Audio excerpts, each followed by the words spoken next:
दोस्तों आदाब। मैं हूं आपका मेज़बान डॉक्टर अमजद अली बाबर। आदाब कबूल कीजिए। दोस्तों मैं आज एक अहम मौजू लेकर आपकी खिदमत में हाज़िर हूं और इसी बात को मद्देनज़र रखते हुए कि ये एक ऐसा अहम मसला है कि जिस पे लेकर मैंने स्टूडेंट्स को अक्सर जूझते हुए देखा है। आज का जो हमारा मौजू है वो है पोस्ट मैट्रिक पहाड़ी स्कॉलरशिप, पहाड़ी स्पीकिंग कैटेगरीज़ के लिए जो स्कॉलरशिप आती है, इसके हवाले से बात करनी है। और इसमें मैंने देखा है कि स्टूडेंट अक्सर इधर उधर भागते हैं फॉर्म भरने के लिए और 200-300 रुपये भी देते हैं फॉर्म भरने के लिए और फिर भी कहीं ना कहीं कोई कमी रह जाती है। मेरी ये कोशिश है कि आप खुद फॉर्म भरना सीखें और ख़ुद फॉर्म फिल करें। एक तो आप आसानी से अपना फॉर्म इस लॉकडाउन में भर सकते हैं, घर में बैठकर भर सकते हैं, ज़्यादा से ज़्यादा किसी दोस्त के पास जाके भर सकते हैं और फिर आगे जब भी आप फॉर्म भरेंगे तो आपको कोई दिक्कत नहीं आएगी। अक्सर आप दुकानों पे जाते हैं, वहाँ पैसे देते हैं, हालांकि इतना बड़ा लंबा चौड़ा मसला नहीं होता है इसमें। तो आप देखें कि बिल्कुल आसान है। इसमें आपको क्या क्या चीज़ जो है वो चाहिए वो हम आज इसमें डिस्कस करेंगे। कौन कौन सा इसमें डॉक्यूमेंट लगाना है, ये फॉर्म आपको किस तरीके से ऑनलाइन अपलोड करना है। चूँकि पहाड़ी बोर्ड ने ये कहा है कि ये हार्ड कॉपी नहीं बल्कि आपसे इसकी सॉफ्ट कॉपी, यानी आपको इसको सिर्फ ऑनलाइन ही जो है रजिस्टर करना है, तभी आपका माना जाएगा कि आपने पहाड़ी का जो है पहाड़ी स्पीकिंग कैटेगरीज के लिए अप्लाई किया है स्कॉलरशिप के लिए। तो जिससे पहले कि हम मज़ीद आगे बढ़ें, आप इसको चैनल को ज़रूर सब्सक्राइब कर लें, तो इस तरह की अपडेट्स आपको यहाँ इंशाल्लाह मिलती रहेंगी। आप देखिए कि ये जो हमारे सामने नोटिस है जेके पहाड़ी बोर्ड से, इन्होंने कहा था कि ऑनलाइन जो है ये फॉर्म मांग रहे हैं पहाड़ी स्पीकिंग कैटेगरी के बच्चों से, और कौन कौन से स्टूडेंट्स इसमें आते हैं ये भी आप जान लें, क्योंकि अक्सर देखा है कि बहुत से स्टूडेंट्स को ये पता नहीं होता है कि कौन से स्टूडेंट इसमें आने हैं या कौन से नहीं आने हैं। तो वो स्टूडेंट जो हैं वो सुनते हैं कि पहाड़ी स्पीकिंग पीपल और वो सभी चल पड़ते हैं। इसमें आप देख लीजिए भाई कि students within and outside the UT of Jammu and Kashmir in government institution undergoing above 12th class diploma courses, graduation, post graduation level courses, B.Ed, M.Phil, PhD, professional technical degrees courses at undergraduate and post graduate level। इसमें एक condition भाई clear है कि ये 12th के बाद वाले बच्चे हैं सारे, जिन्होंने 12th पास कर ली है। उसमें वो चाहे बीए के कोर्सेज हों, चाहे एमए की हों, चाहे प्रोफेशनल कोर्सेज हों, इंजीनियरिंग के हों, डॉक्टरी के हों, उसके बाद आप देख सकते हैं कि बीएड हो, एमफिल हो या पीएचडी हो, ये वाले स्टूडेंट इसमें अप्लाई कर सकते हैं, अगर चाहे कि वो स्टेट में पढ़ रखे हूँ, मतलब यूटी अपनी जम्मू कश्मीर में हूँ या कि इससे बाहर हूँ। इसमें अगर कोई 12th के बाद डिप्लोमा कर रहा है, कोई प्रोफेशनल, वो भी इसमें आ सकता है। इसके जाने के लिए बड़ा सिंपल सा तरीका है, आपको अपना गूगल खोलना है और उसके ऊपर ये फिल करना है jk.gov.in/in/jk सर्विसेज। ये जब आप खोलेंगे तो आपका एक पेज खुल जाएगा। तो उस पेज के खुलने से क्या होगा कि आपको अपना फॉर्म भरना है। मैं कोशिश करता हूं कि मैं वो पेज भी आपको दिखा दूं कि वो आपको कैसे भरना है। आपका गूगल खुला, गूगल खुलते ही आपका ये खुल गया। आपको भरना है इसमें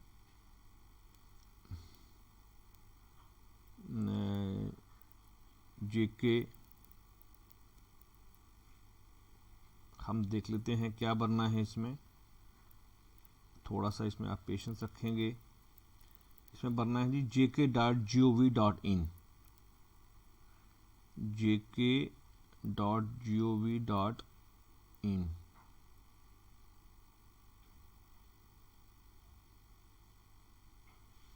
थोड़ा सा आप इसमें देखिएगा कि हमने भरना है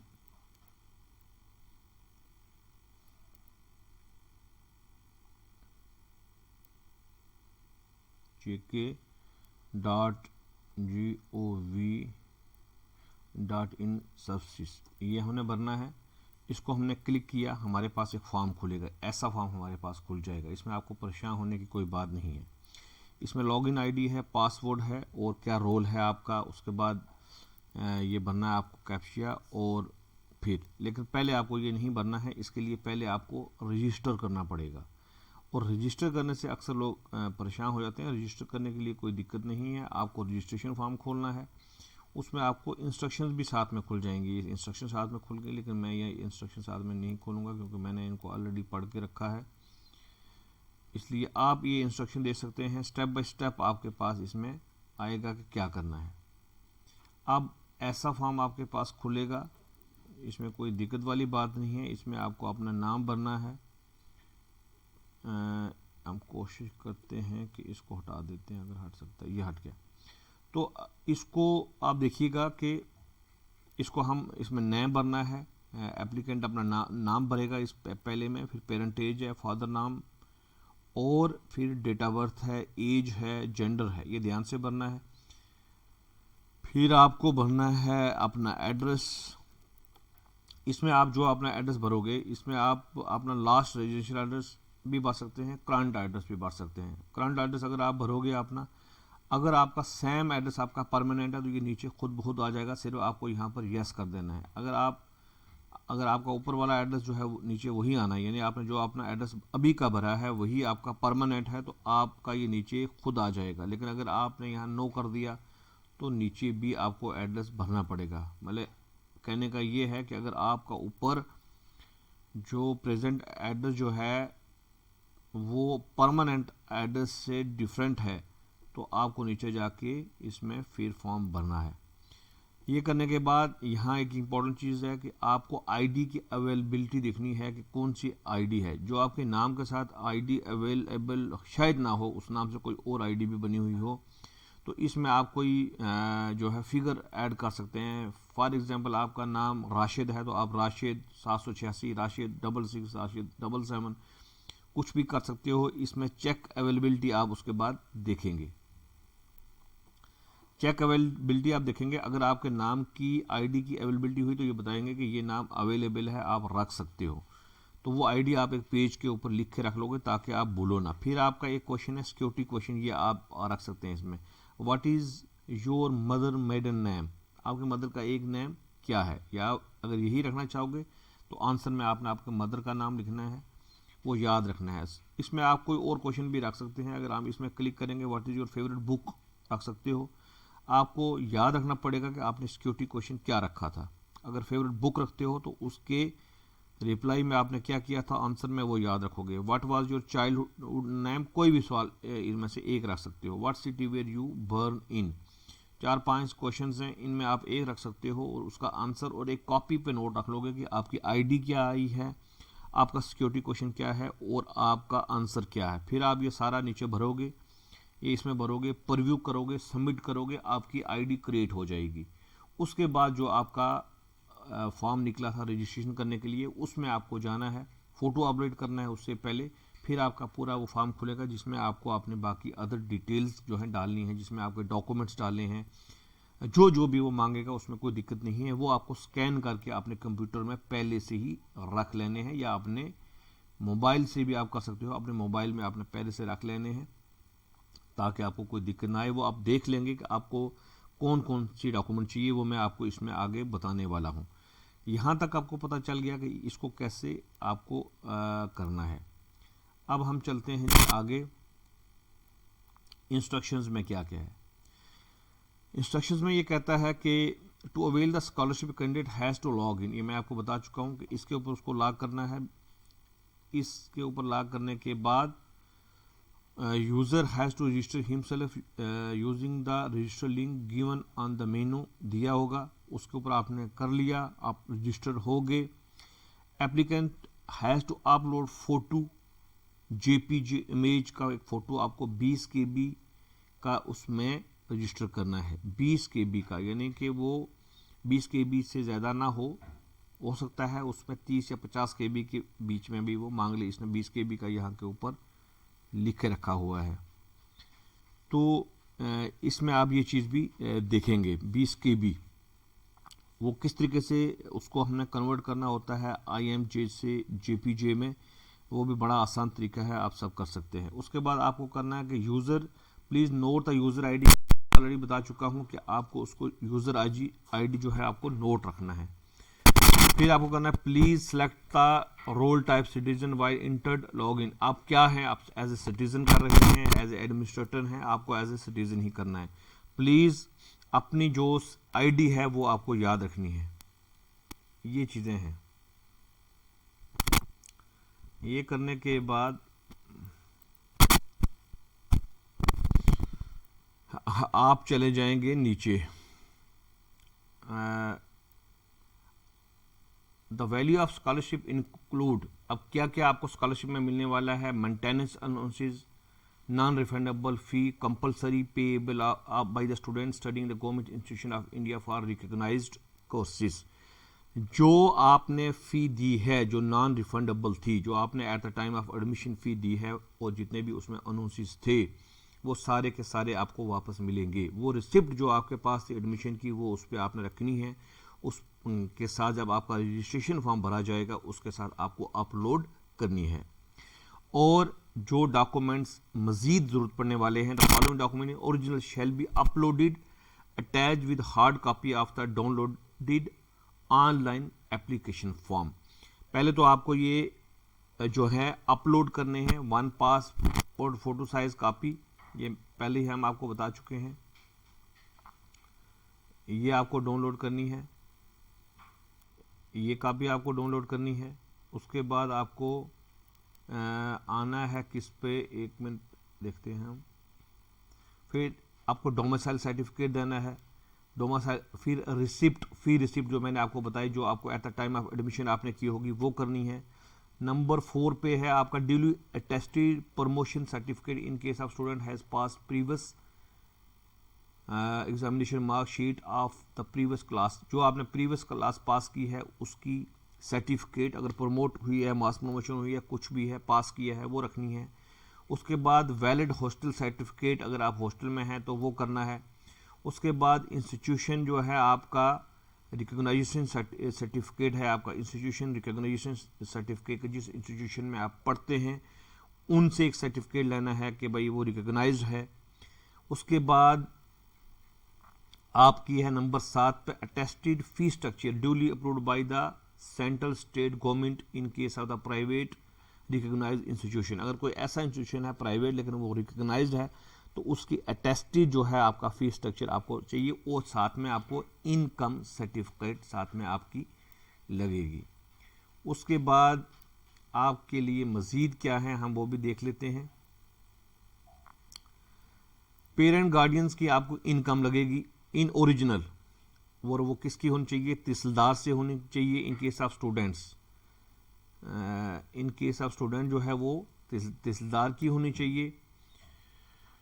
गार्डियंस जो है in case of student whose parents guardian are not government employees, अगर गवर्नमेंट एम्प्लॉइज नहीं है तो तहसीलदार की होनी चाहिए। In case of wards of the government semi government employees salary certificate issued by the concerned drawing and disbursing officer, income certificate जो है, अगर आपके वालिद जो हैं वो गवर्नमेंट एम्प्लॉय नहीं है तो तहसीलदार से लगेगी। अगर वो गवर्नमेंट एम्प्लॉय हैं तो उनकी जो है सर्टिफिकेट लगेगी DDO से, वो मानी जाएगी। Will lead to the rejection application form, अगर उसमें ऐसा कुछ होगा, कटिंग वटिंग होगी उसमें, तो वो जो है रिजेक्ट हो सकती है। नंबर 9 पे आप देख लीजिए, नंबर 9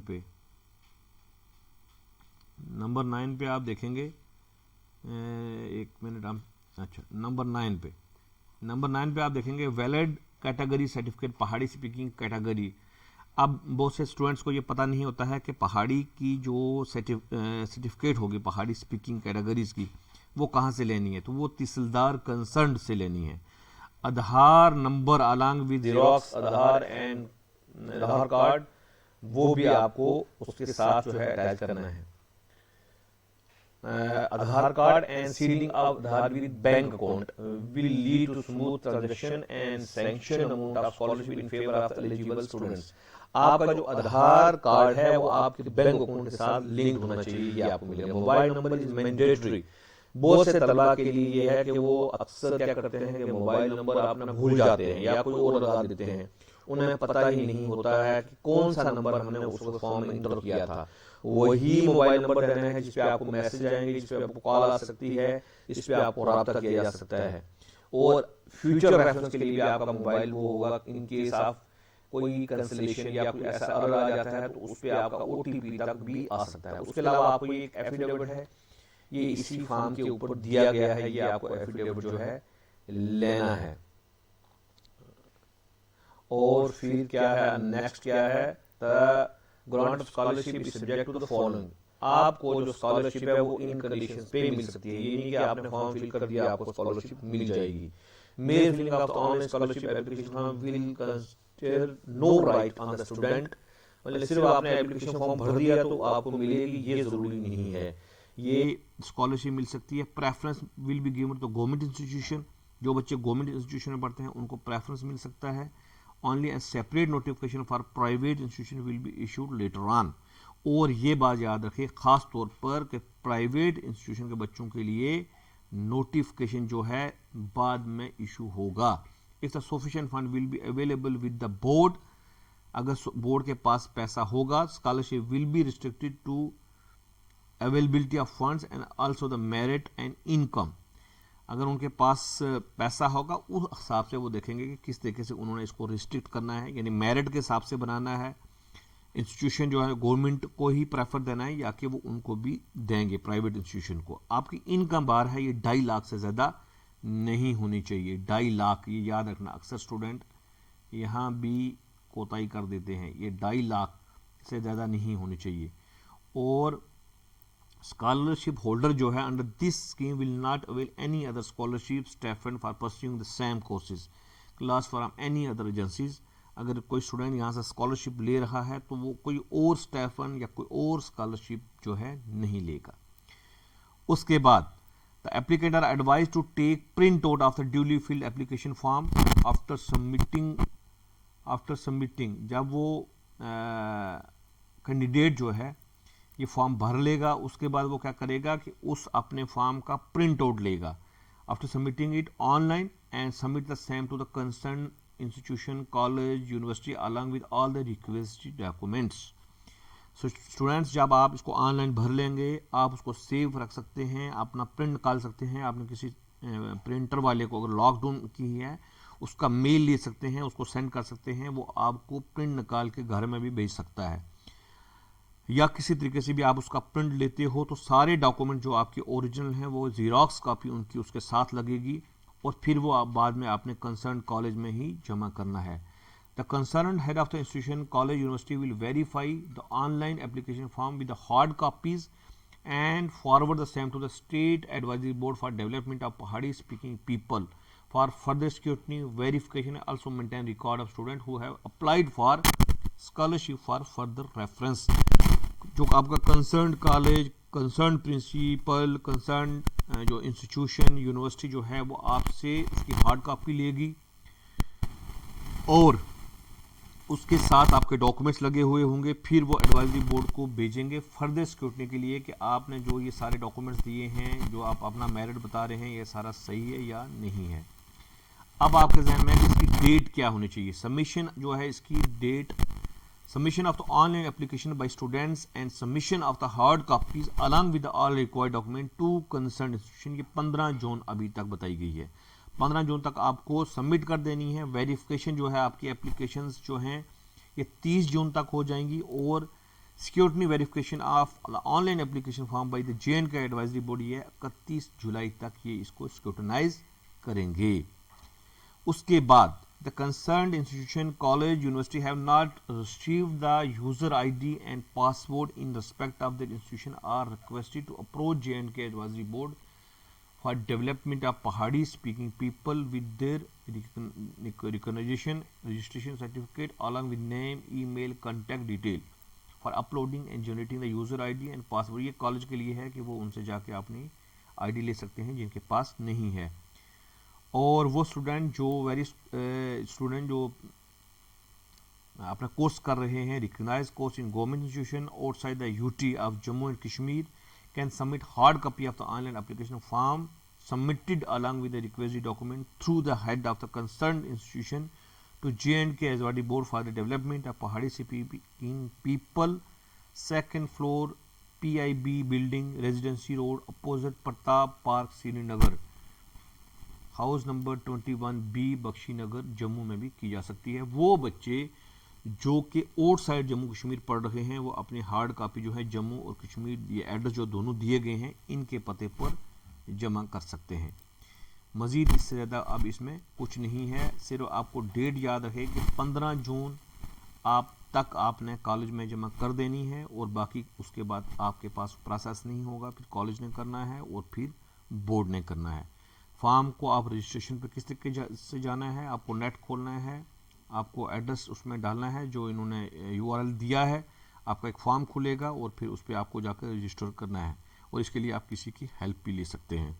अपने दोस्तों में इसको ज़रूर शेयर करिएगा ताकि सब अपडेट हो जाए और जो जो डॉक्यूमेंट मैंने बताए हैं इसमें जो लिस्ट लगा दी है इसको देखकर ये डॉक्यूमेंट अपने साथ रखें। मैं देखता हूँ एक बार मैं फिर आपको डॉक्यूमेंट याद करवा देता हूँ कि आपको क्या क्या डॉक्यूमेंट साथ रखने हैं। ये वाले जो मैंने टिक किए हैं, 1 पासपोर्ट साइज फ़ोटो कापी रखनी है, डोमिसाइल सर्टिफिकेट रखनी है, फी रिसिप्ट जो वहाँ लगी थी वो रखनी है। उसके बाद आपको प्रमोशन सर्टिफिकेट जिस क्लास से आप पास हुए हैं वो रखना है। हॉस्टल में यहाँ पर आप हैं इंस्टीट्यूशन का सर्टिफिकेट रखना है और इंस्टीट्यूशन की रिकग्नाइजेशन सर्टिफिकेट रखनी है कि जो इंस्टीट्यूशन है वो रिकग्नाइज्ड है या नहीं है। और उसके बाद आपको in case of private recognised institution आपको उसकी फीस स्ट्रक्चर का ड्यूली अटेस्टेड रखना है और इनकम सर्टिफिकेट रखनी है। लगभग 8 डॉक्यूमेंट आपके बनते हैं। अक्सर ये होता है कि स्टूडेंट जब फॉर्म भरने आते हैं उन्हें पता चलता है कि उनके पास 8 में से 5 ही डॉक्यूमेंट हैं, फिर कोई उन्हें बताता है कि वो 1-2 और लेके आ जाते हैं, फिर एक रह जाता है, तो कई चक्कर लगाने पड़ते हैं इंस्टीट्यूशन में। पहले आप आज से ही ये तैयार कर लें, चूँकि अभी ये 3 तारीख से स्टार्ट हो रहा है। इसका मैं ये भी बता देता हूँ कि कब से स्टार्ट हो रहा है। इसके शायद इसमें इन्होंने डेट नहीं लिखी है, लेकिन ये 3 तारीख से ही है इसका आगाज़ हो रहा है, इसकी सबमिशन स्टार्ट हो रही है। तब तक ये आप सारा आप करके रख लीजिएगा और अपने दोस्तों में इसको ज़रूर शेयर करिएगा। अपना ध्यान रखिएगा, SOP को पूरा फॉलो करें और मुझे